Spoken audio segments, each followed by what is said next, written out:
Assalamualaikum warahmatullahi wabarakatuh. Semangat merdeka belajar adik-adik. Semoga sehat selalu dan kita selalu berada dalam lindungan Allah Subhanahu wa taala. Kembali lagi bersama channel saya Hadi Santoso Channel. Oke adik-adik, kali ini kita akan belajar tentang materi akidah akhlak kelas 10. Ayo bertauhid. Sudah paham kira-kira tauhid itu? Apa kira-kira? Oke, biar lebih jelas kita pahami bersama-sama. Tauhid itu intinya mengesahkan Allah. Tauhid ini sudah dilakukan oleh nabi-nabi bahkan sebelum adanya Nabi Muhammad SAW. Contohnya, dulu pada masa Nabi Ibrahim itu menghancurkan yang namanya berhala-berhala. Untuk apa? Itu untuk mencegah yang namanya kemusyrikan, untuk menghancurkan kemusyrikan. Sehingga Allah Esa, tidak ada Tuhan selain Allah. Tauhid itu sendiri berasal dari bentuk masdar dari kata wahada yang artinya al-i'tiqadu biwahdaniyatillah. Artinya keyakinan atas keesaan Allah. Artinya kita yakin bahwa Allah itu Maha Esa, Allah itu tunggal, tidak ada duanya. Itu menurut bahasa. Secara istilah, tauhid itu ialah meyakini bahwa Allah itu Esa, tidak ada sekutu baginya.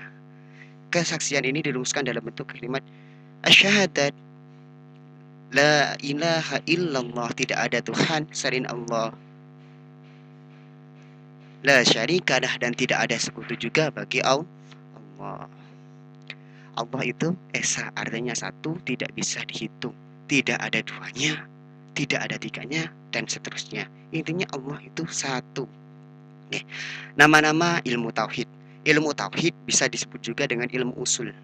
Usuluddin atau ilmu usuluddin. Ilmu usuluddin itu berasal dari kata usul dan ad-din. Usul itu artinya pokok, ad-din itu agama. Jadi ilmu usuluddin ini adalah paham ilmu yang mengkaji tentang dasar-dasar beragama. Yang kedua, ilmu aqaid. Aqaid itu yakin. Jadi, ilmu aqaid ini adalah paham ilmu yang mengkaji tentang masalah-masalah yang berhubungan dengan keyakinan Allah. Yang ketiga, ilmu kalam. Kalam itu artinya perkataan. Apa maksudnya? Ilmu kalam ini digunakan sebagai maksudnya dari ilmu kalam ini Allah itu menunjukkan suatu sifat Allah yang berkata, artinya Allah Maha berfirman. Firman Allah tertuang dalam Al-Qur'an dan yang terdiri dari 30 juz tersebut. Yang ketiga, ilmu ilahiyah. Apa ilmu ilahiyah itu? Ilmu ilahiyah ini faham yang dikenal dengan faham Allah, objek utamanya Allah. Apa maksudnya? Kepercayaan kepada Allah, baik itu dalam segala seginya, baik itu wujud Allah, keesaan Allah, sifat-sifat Allah. Nih, dan juga pertalian dengan alam semesta. Maksudnya bagaimana? Allah itu menciptakan alam semesta dengan bentuk yang sedemikian rupa. Bagaimana persoalan penciptaan alam ini? Allah menciptakan alam dalam berapa masa? Juga ilmu ilahiyah ini mengkaji tentang adanya takdir, baik itu qada dan qadar. Ruang lingkup ilmu kalam. Yang pertama, ma'rifat al-mabda, yaitu mempercayai Tuhan dengan penuh keyakinan tentang penciptaan alam, yaitu Allah Subhanahu wa taala. Saya dikatakan dengan wujud yang sempurna, wujud mutlak dan wajibul wujud Allah. Allah ini maksudnya ini Allah ini mempercayai bahwa mempercayai dan meyakini bahwa Allah ini menciptakan alam semesta dengan bentuk yang sedemikian sempurnanya, sehingga di dalam tubuh kita ini tersusun dengan sempurna. Alam ini, burung-burung bisa berterbangan dan ayam-ayam bisa berkokok, langit-langit bisa, matahari, bintang bisa memancarkan cahayanya. Itu semua adalah wujud dari ciptaan Allah. Yang kedua adalah ma'rifat al-wasiqah, yaitu mempercayai dengan penuh keyakinan tentang para utusan Allah. Allah itu mengutus para tentaranya, di antaranya malaikat, nabi Allah. Tuh. Yang ketiga adalah ma'rifat al-ma'ad, yaitu mempercayai dengan penuh keyakinan akan adanya kehidupan setelah kematian. Nah, setelah kita mati, setelah kita meninggal dunia, kita ini masih akan ada kehidupan di alam barzakh, di alam mahsyar, di yaumul ba'ats. Nanti baru kita masuk yang terakhir, tujuan kita yang terakhir adalah surga atau neraka. Otomatis kalau kita itu umat Islam, kita sudah memiliki tiket surga. Namun juga kita tergantung amal perbuatan. Apakah kita langsung masuk surga atau masuk neraka dulu?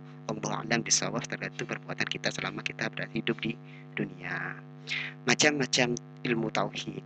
Yang pertama, tauhid yang berhubungan dengan ketuhanan. Nah, ini ibadah tentang bagaimana cara kita bertuhan, tentang ibadah kita. Yang kedua, tauhid yang berhubungan dengan sifat Allah yang maha memelihara. Allah menciptakan alam semesta ini, Allah memeliharanya, Allah mengaturnya sehingga terjadinya siang dan malam dengan silih berganti, bumi-bumi berputar pada porosnya, planet-planet berotasi dengan pada rotasinya. Yang ketiga, tauhid yang berhubungan dengan kesempurnaan sifat Allah. Allah ini memiliki sifat-sifat yang sempurna. Ada 20 sifat wajib Allah.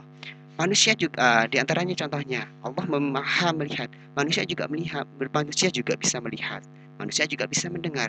Namun, pendengaran dan penglihatan manusia terbatas. Sedangkan Allah maha luas. Yang keempat, tauhid yang berhubungan dengan kekuasaan Allah. Allah ini sebagai satu-satunya zat yang menciptakan alam semesta. Tidak ada lagi yang bisa menciptakan alam semesta yang bisa bagus seperti ini. Hanya Allah sahaja. Kita juga diciptakan oleh Allah. Kita di mata Allah ini hanya manusia yang lemah, yang pernah bersombong dan jangan pernah terlalu menyombongkan diri kepada siapapun, termasuk kepada manusia yang lemah. Selanjutnya, dengan kita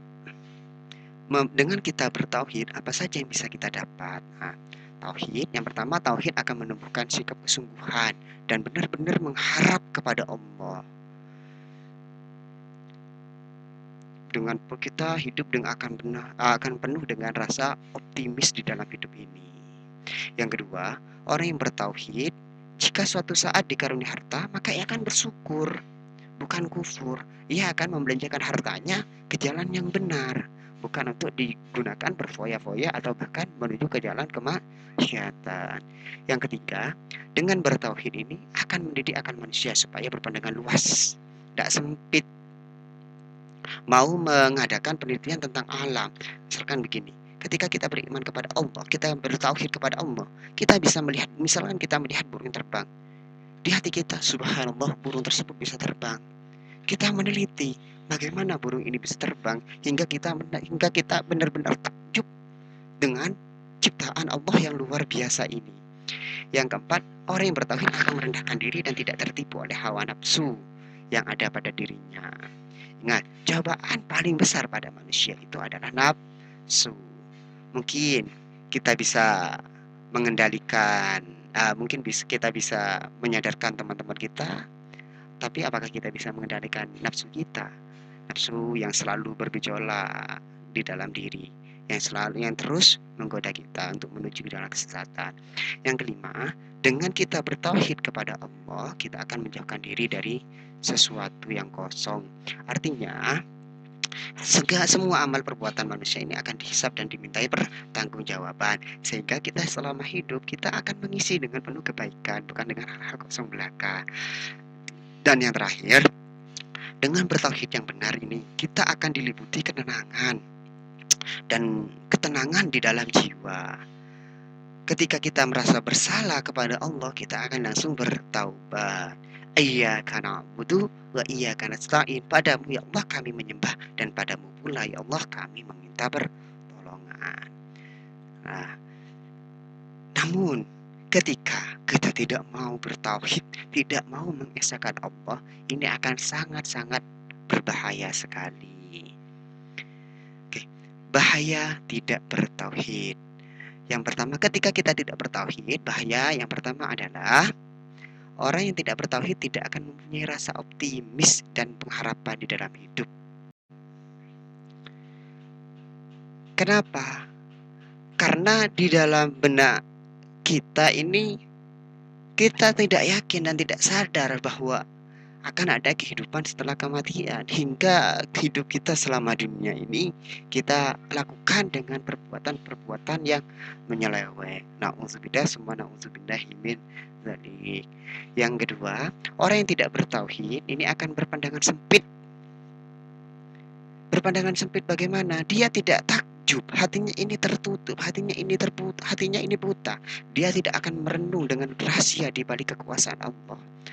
Yang ketiga, orang yang tidak bertauhid ini akan mudah tertipu oleh hal-hal yang bersifat dunia. Nah, hidupnya hedonisme, hanya cinta kepada hubudun, ya, hanya cinta kepada dunia, tertipu oleh ketenangan sesaat saja.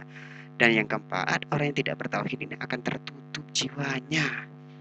Tertutup jiwanya bagaimana? Dia tidak akan mampu untuk dekat kepada Allah. Kenapa? Karena dia tidak yakin bahwa Allah itu esa. Dia tidak mau beribadah kepada Allah hingga jiwanya tertutup. Tertutup oleh dari segala kebaikan.